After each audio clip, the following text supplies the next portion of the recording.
Magandang buhay po sa lahat. Welcome back po dito sa aking Mathematics Tagalog tutorial. Sa video na ito ay papaliwanag ko sa inyo about proving theorems of rectangle.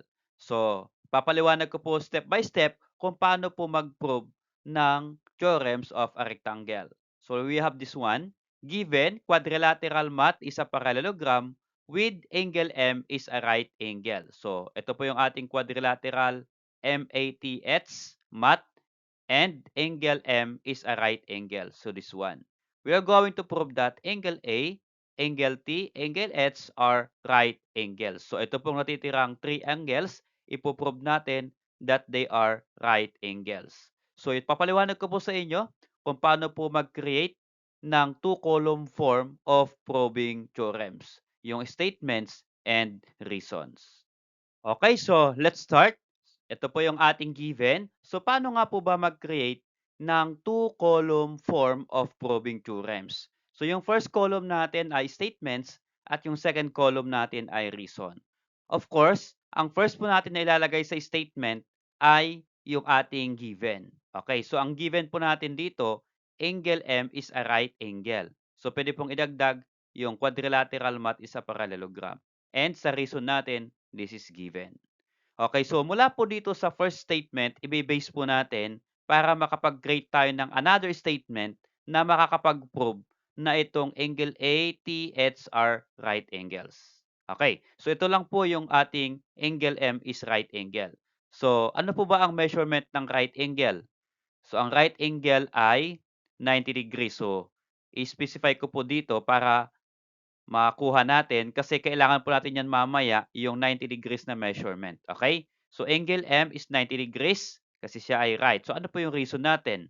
Ang reason po natin, of course, right angle measure 90 degrees. Okay?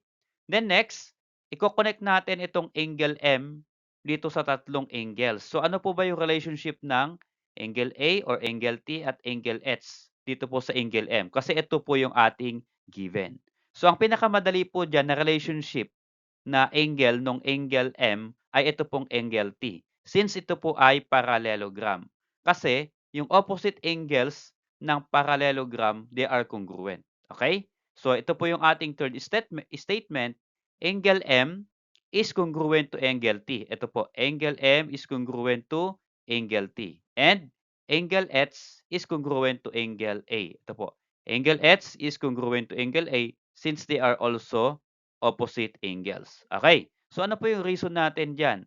Ang reason natin dyan, yan po yung sinasabi ko, opposite angles of a parallelogram are congruent. Okay. So, next po ay mula po dito sa ating third statement, okay, since congruent po yung angle M at angle T, given na po yung angle M, i-relate natin dito, kaya ang fourth statement po natin ay i-equal po natin sila.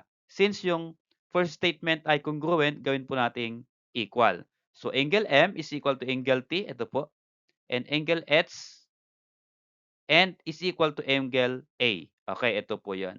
Okay, so mula sa congruent, gawin nating equal sign. So that, ito po yung ating reason, congruent angles have equal measure. Okay, ibig sabihin, kung ang measurement ng angle M ay 90, ibig sabihin, ang measurement din ng angle T is 90 degrees also or right angle also. So, yung ating pong fifth statement, angle T is equal to 90 degrees. E ano po yung reason natin dito? Okay, ang reason po natin dyan ay, ito po, angle M is equal to 90 degrees also. Okay. So, bakit ini-reason natin yung angle M? Kasi, ni-reason out dito that angle M is equal to angle T. Kaya, kung ang angle M is 90, angle T is also 90 degrees. Okay? So, next po, meron na po tayo dyan. Check na po tayo sa angle T, which is 90 degrees. Okay, lagyan po natin. Yan, na-prove na po natin yung angle T dito. How about H and A? So mag-iisip naman po tayo ulit ng another relationship of angle M or angle T kasi na-prove na natin na sila ay 90 or right angles dito sa angle H and angle A. So, this is parallelogram. Ano po ba yung concept ng angles of parallelogram? Yun pong consecutive angles. So, kasi tapos na po yung opposite. So, ano po yung consecutive angles? Ito po yan. Okay? Angle M or the measure of angle M plus the measurement of angle H is equal to 180 degrees. So ito po yung angle M, okay? Plus angle H, ito po yung angle H, ito pong dalawa magkasunod, is equal to 180 degrees. So, sa ating pong parallelogram, two consecutive angles of parallelogram are supplementary. Ibig sabihin ng supplementary, that is equal to 180. Kaya iyon po yung gagawin po nating reason. Okay? Consecutive angles of parallelogram are supplementary. Okay. Okay, taas po natin. So, ito po yung number 6 kanina. Angle M plus angle H is equal to 180. Ito po yan. Kasi sila ay supplementary. So, mula dito sa ating number 6 statement, ay isosolve natin ito para mag-equal 90 yung ating angle H. Okay? So, ano po yung gagawin natin dyan? Ayan po yan. 90, yung angle M is 90 plus angle H, ito po yung susolve natin, is equal to 180. Okay? So, ano po ang reason natin dyan? Substitution property. So, bakit po substitution property? Substitute po natin yung measurement ng angle M na 90. Okay? What's next? Solve na po natin dyan. So, number 8 statement.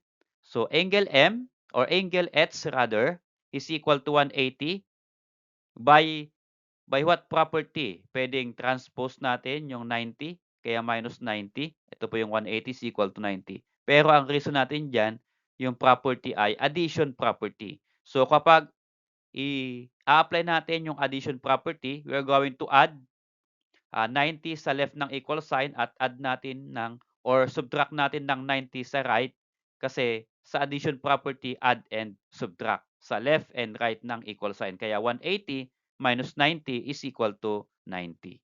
Okay, therefore, meron tayong measurement of angle H which is equal to 90 degrees. Ito po yun, 90 degrees. Okay, lagay po natin angle H 90 degrees dito po sa ating figure. Okay, so dalawa na po yung napuprove natin, angle T and angle H. Next po ay, ito na lang po A ang ipuprove natin. So mula po dito sa statement, again, meron na po tayong angle H. Ano po yung gagamitin natin? Pwede po itong angle M, angle A, consecutive ulit, pero ang mas mabilis, ito pong angle H and angle A. Kasi sila ay opposite. Okay? So ito po, angle H is congruent to angle A. Okay? Again, anong reason nila? Ang reason nila ay opposite angles of parallelogram are congruent. Okay, so if angle H and angle A are congruent, then measurement of angle A is equal to 90 degrees. Ano po yung reason bakit angle A is 90 degrees? Kasi syempre 90 degrees yung angle H. Okay, so the measurement of angle H is 90 degrees. Okay, so na-prove na po natin yung angle A. So therefore, sa last natin na statement, ito po yung ating pinoprove. Angle A, angle T, and angle H are right angles. So sila po ay right angles kasi sila po ay may measure na 90 degrees. Okay, so right angle, measure 90 degrees. Salamat sa panood kaibigan. Kung nagustuhan mo yung video na ito, please click like and then subscribe kung bago ka pa lang po dito sa aking channel.